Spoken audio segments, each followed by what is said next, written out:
নমস্কার সবাইকে, ওয়ান্ডার মহুয়ার নতুন একটি ভিডিওতে সকলকে স্বাগত। আজকে শুক্রবার আর এখন সকালেই 8:15, আর আজকে এখান থেকেই ভিডিওটা শুরু করছি। আজকে এখানে একটা বৃষ্টির সকাল, গতকাল রাত থেকেই খুব বৃষ্টি নেমেছে। আচ্ছা, আপনারা কি আমার ব্যালকনিতে কিছু পরিবর্তন লক্ষ্য করতে পারছেন?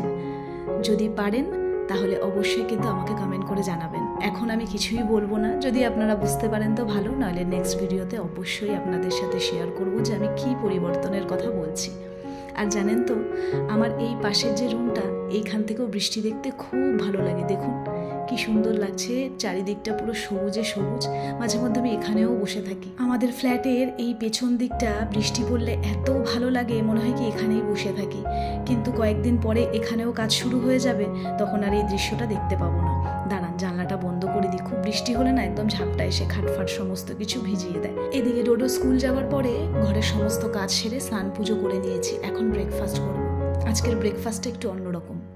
গতকাল একটা মিক্সড ডাল বানিয়েছিলাম, সেটাই ছিল। আর আজকে ডোডোকে আর অজয়কে পরোটা বানিয়ে দিয়েছে, কিন্তু আমি পরোটা খাবো না।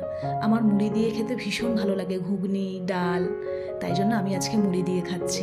অনেকে জানেন তো, এই মুড়ি তরকারির এই কনসেপ্টটা শুনলেই না নাক সিটকোয়, কিন্তু বিশ্বাস করুন আমার বেশ ভালো লাগে মুড়ি দিয়ে তরকারি, মুড়ি দিয়ে ছোলার ডাল, ঘুগনি, আমার বেশ ভালো লাগে। না, আমাদের ঘরেও মুড়ি তরকারিটা প্রায় খাওয়া হয়, কিন্তু আজকে ওদেরকে পরোটা করে দিয়েছি। আজকে সকাল সকাল বাজার থেকে এসেছে কই মাছ। আজকে কই মাছের একটা নিত্য নতুন রেসিপি আমি বানাবো, আর সেটা আমি আপনাদের সঙ্গে শেয়ারও করব। এখন নুন হলুদ মাখিয়ে মাছটাকে খানিকক্ষণ রেখে দিই, তারপর একটু পরে এদিকের কয়েকটা কাজ আছে, সেগুলো সেরে রান্না করব। আজকে জানেন তো, রান্নার সেরকম চাপ নেই। ডাল, ভাজা, ভাত এগুলো সব হয়ে গেছে, এখন শুধু মাছটা করব, তাই ওটা একটু পরে বানাবো। গতকাল মিক্সড ডালটা প্রেশার কুকারে সেদ্ধ করেছিলাম, এখন প্রেশার কুকারটা উপরের ক্যাবিনেটে তুলে রাখবো। আমার সচরাচর যে জিনিসগুলো লাগে না, সেগুলো আমি সমস্ত কিছু ওপরের ক্যাবিনেটে তুলে রেখে দিই। এতে আমার রান্নাঘরটা পরিষ্কার পরিচ্ছন্নও থাকে আর দেখতেও ভালো লাগে। রান্নাঘরটা ছড়িয়ে ছিটিয়ে রাখতে যেমন আমার নিজেরও ভালো লাগে না, আমি মনে করি যারা আমার রান্নাঘরটা এসে দেখবে, শুধু রান্নাঘর না গোটা ঘরটা, সেটাও তাদেরও যেন দেখতে ভালো লাগবে না। আমি তো একা হাতে এই গোটা ফ্ল্যাটের সমস্ত কাজটা সামলাই, তাই আমি আমার মতন করে কাজ করি। যখনই সময় পাই, ঘরের যে কোণাটা পাই সেই কোণাটাই আমি গুছিয়ে রাখি, যাতে আমার ঘরটা আমার দেখে ভালো লাগে, আমার যেন শান্তি লাগে। দিনের শেষে এসে যখন ঘরটায় বসবো, তখন যেন ভেতর থেকে একটা শান্তি অনুভব করতে পারি। আমার আশেপাশে অনেকেই তো আমার ভিডিও দেখে, তারা অনেকেই আমাকে জিজ্ঞেস করে দেখা হলে, বাবা কি সুন্দর তুই তোর ফ্ল্যাটটাকে গুছিয়ে রেখেছিস, বা তুমি তোমার ফ্ল্যাটটাকে গুছিয়ে রেখেছো। আসলে সবটাই নিজের কাছে।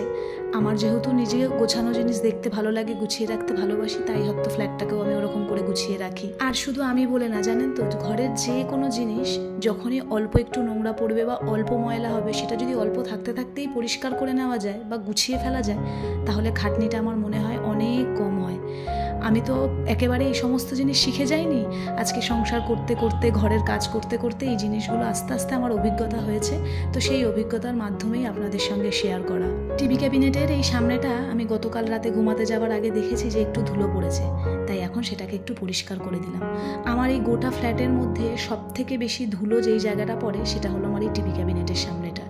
জানলাটা যদি খোলা থাকে তাহলে এই জায়গাটা বেশি ধুলো হয়, তাই এই জায়গাটা আমাকে বলতে গেলে রোজই একটু পরিষ্কার করতে হয়। অনেকদিন ধরেই ভাবছি আপনাদের সঙ্গে টিভি ক্যাবিনেটের ফুল লুকটা শেয়ার করব, এর আগেও বলেছি, কিন্তু মাত্র দুটো কাজের জন্য, মানে দুটো কাজ ইনকমপ্লিট রয়েছে, তার জন্য না আমি আপনাদের সঙ্গে আমার টিভি ক্যাবিনেটের লুকটা শেয়ার করতে পারছি না। আজকে সকাল থেকে কতবার যে ঘরের জানলা দরজাগুলো বন্ধ করেছি আর খুলছি, সেটা আমি নিজেও জানি না। বৃষ্টি হলেই বন্ধ করে দিতে হচ্ছে, আবার খুলতে হচ্ছে।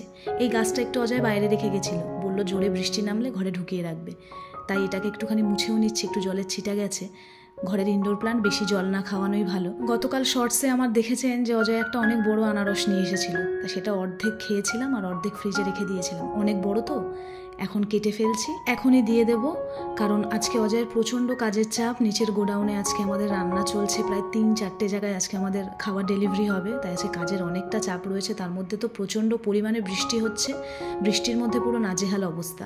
তাই বিকেলবেলা আবার যদি সময় না হয়, তাই ভাবলাম এখনই আনারসটা কেটে দিয়ে দিই। আজকে কই মাছের যে রেসিপিটা আমি বললাম আপনাদের সঙ্গে শেয়ার করব, তার জন্য মশলাটা একটু বাটলে ভালো হয়। তবে হ্যাঁ, গোটা জিরাটা মিক্সিতেও বাটা যেত, কিন্তু আমি ভাবলাম যে না, আজকে আমি শিলনোড়া ইউজ করে শিলনোড়াতেই আমি জিরেটা বাটবো, মানে সমস্ত মশলাটা। মাছে দেওয়ার জন্য আমি একটু বেগুন ভেজে নিয়েছিলাম, আর ওই কড়াইয়ে এখন মাছগুলো দিয়ে দিচ্ছি। মাছটা ভেজেও নেওয়া যেত, কিন্তু কাঁচা মাছটাতে স্বাদটা বেশি হবে।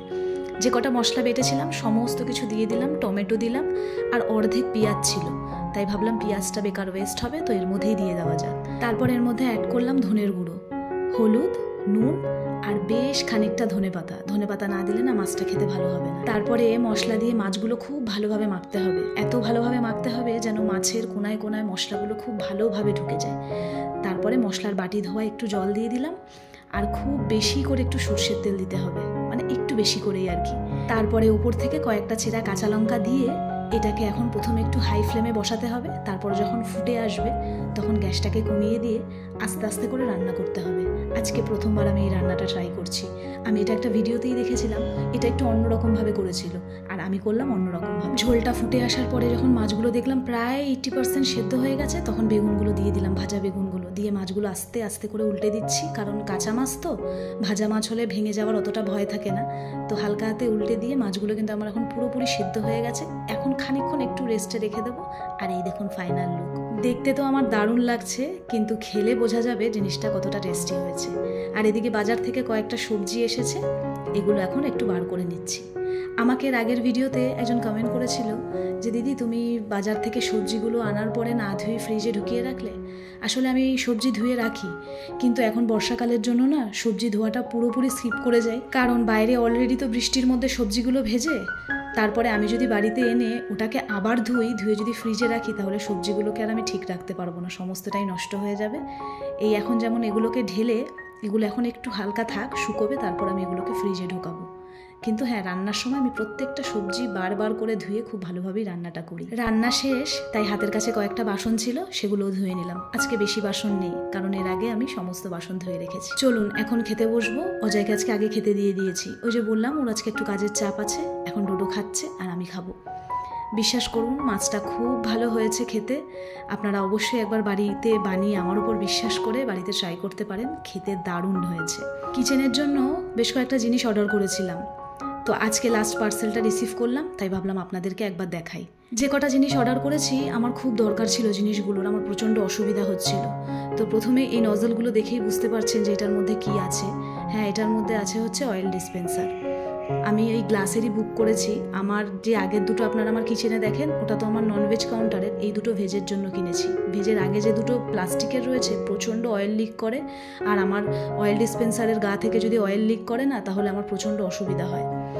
সেকেন্ড যে আইটেমটা বুক করেছি সেটা হচ্ছে ওই ডিসপেন্সারগুলো রাখার জন্য এই জিনিসটা। দারুণ লেগেছে আমার, আমি প্রথম দিন দেখাতে এটার ফ্যান হয়ে গেছি, আর এসেছেও দারুণ কোয়ালিটির। আর লাস্ট যেটা বুক করেছি সেটা হলো এই নাইফের সেটটা। আমার প্রচণ্ড অসুবিধা হচ্ছিল, ঘরে আগে থাকতে যে দুটো নাইফ রয়েছে ওগুলো দিয়ে আমার কাটাকাটি করতে একটু অসুবিধা হচ্ছিল, তার জন্য এই তিনটে নিয়েছি। আর এটার বেস্ট পার্ট হলো এই তিনটে নাইফেরই না কভার রয়েছে, যার জন্য আমার নেওয়া। আর প্রচণ্ড শার্প, মানে চোখ বন্ধ করে নেওয়া যেতে পারে, তাই জন্য নিয়েছি। আর এই চপারটা হচ্ছে আমার ভীষণ কাজে লাগবে। আর এই একটা মিডিয়াম দিয়েছি, আর এই ছোট্ট নাইফটা দেখুন, যেমন দেখতে ভয় লাগছে আর খুব ভালো। আপনাদের এগুলোর মধ্যে যদি কোনো জিনিস পছন্দ হয় আমাকে বলবেন, আমি আপনাদেরকে লিঙ্ক দিয়ে দেবো। আজ তো সকাল থেকেই ওয়েদারটা ভালো, বৃষ্টি তো হচ্ছেই, আর তার সঙ্গে এত মিষ্টি হাওয়া দিচ্ছে না, মিলিয়ে মিশিয়ে ওয়েদারটা আজকে দারুণ। আর আজকে ব্যালকানি পুরো ভেজা, দাঁড়ানোর উপায় নেই, তাও একটু দাঁড়ালাম, ভালো লাগছে বেশ। তবে চলুন আর বেশিক্ষণ ব্যালকানিতে দাঁড়াবো না, পুরো ভেজা তো। আর আজকের ভিডিওটাও এখানেই শেষ করব। দেখা হবে খুব তাড়াতাড়ি অন্য একটা ভিডিওতে। সকলে ভালো থাকবেন, সুস্থ থাকবেন। আর এই ভিডিওটা কেমন লাগলো সেটা কিন্তু জানাতে একদম ভুলবেন না।